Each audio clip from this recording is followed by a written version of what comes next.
Bismillahirrahmanirrahim. Assalamualaikum warahmatullahi wabarakatuh. Baiklah, kami kelompok 2 akan menjelaskan hasil interview alergi beserta mekanismenya dengan anggota kelompok Arlina Nuraini, Arina Rehana Putri, Nabila Putri Aisyah, Diana Fitria, Intan Andin Reina Prasasti, Regita Alia Zahra, dan Jumidah Putri Ramadhani. Untuk hasil interview yang pertama, eh, alergi apa yang diderita? Responden menjawab, flu pada saat terkena udara dingin atau udara pagi.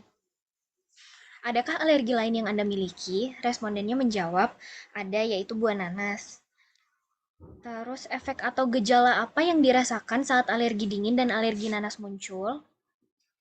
Ketika responden terkena alergi pada udara pagi, terkadang responden merasa kepalanya menjadi sakit, hidung tersumbat, serta matanya bisa berair. Sedangkan ketika responden memakan nanas akan timbul reaksi yang cenderung gatal pada daerah bibir sehingga hal ini membuat bibir terasa gatal.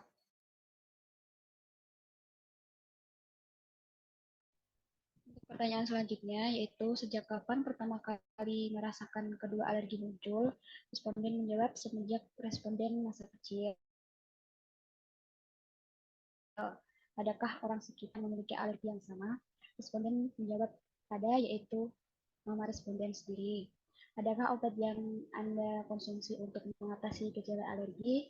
Responden menjawab dengan tidak mengonsumsi obat sama sekali. Untuk hasil interview selanjutnya yaitu apa langkah-langkah yang dilakukan untuk mencegah alergi kambuh? Responden menjawab dia dengan cara dia tidak mengkonsumsi nanas. Kalau untuk alergi dinginnya, responden sendiri tidak dapat mencegahnya. Pertanyaan selanjutnya yaitu butuh berapa lama alergi tersebut sembuh atau hilang? Responden menjawab 1 sampai 2 hari. Selanjutnya, dari kedua alergi tersebut, manakah yang paling parah jika kambuh? Responden menjawab alergi nanasnya. Selanjutnya, dengan pertanyaan, apakah Anda pernah masuk rumah sakit ketika alergi tersebut parah? Responden menjawab tidak pernah. Kemudian, apakah faktor penyebab dari alergi Anda tersebut? Apakah faktor genetik atau karena penyesuaian lingkungan? Responden menjawab faktor genetik karena orang tua responden, terutama mama, memiliki alergi yang mirip dengan responden, yaitu alergi dingin dan alergi buah nanas. Lalu selanjutnya di sini kami akan menjelaskan tentang reaksi hipersensitivitas yang dialami oleh responden.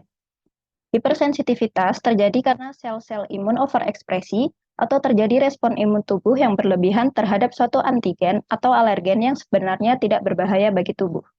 Apabila sel imun overekspresi, sel tubuh dapat hancur atau rusak. Reaksi hipersensitivitas sendiri terbagi menjadi 4 tipe, yaitu tipe 1, tipe 2, tipe 3, dan tipe 4. Perbedaan utama dari keempat tipe ini yaitu dari jenis sel yang diaktifkan.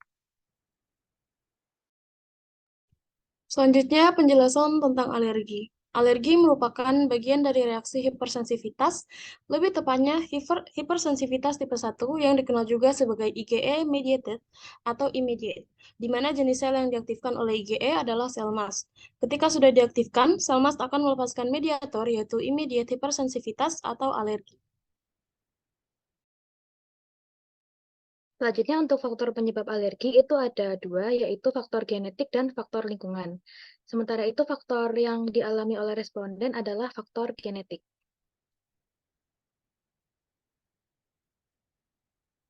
Selanjutnya untuk mekanisme alergi sendiri itu pertama, alergen atau antigen akan masuk ke dalam membran mukosa di saluran napas dan kemudian akan ditangkap oleh dendritic cell. Setelah itu, DC akan masuk ke nodus limfa sehingga antigen akan dipresentasikan oleh MHC. DC yang sudah aktif dan masuk ke nodus limfa ini akan mengaktifkan sel T, yaitu sel T helper 2. Sel TH2 yang aktif akan membantu aktivasi dari sel B yang kemudian sel B akan berproliferasi dan berdiferensiasi menjadi sel plasma, yang mana sel plasma ini akan melepaskan IgE. Selanjutnya, IgE ini akan berikatan dengan sel mast di reseptor Fc yang ada di makrofag. Nah, untuk nama reseptor Fc dari sel mast sendiri yaitu Fc epsilon R1. Ketika ada alergen yang diikat oleh IgE yang telah terikat dengan sel mas, akan terjadi degranulasi atau sel mas melepaskan granul-granulnya yang mana salah satu granulnya adalah histamin. Histamin kemudian masuk ke saluran napas dan menyebabkan diameter saluran napas menyempit, sehingga akan sulit bernafas, bersin-bersin, hidung gatal, dan lain-lain seperti yang dialami oleh responden. Baiklah, hanya itu yang dapat kami sampaikan. Kurang lebihnya kami mohon maaf. Terima kasih atas perhatiannya. Wassalamualaikum warahmatullahi wabarakatuh.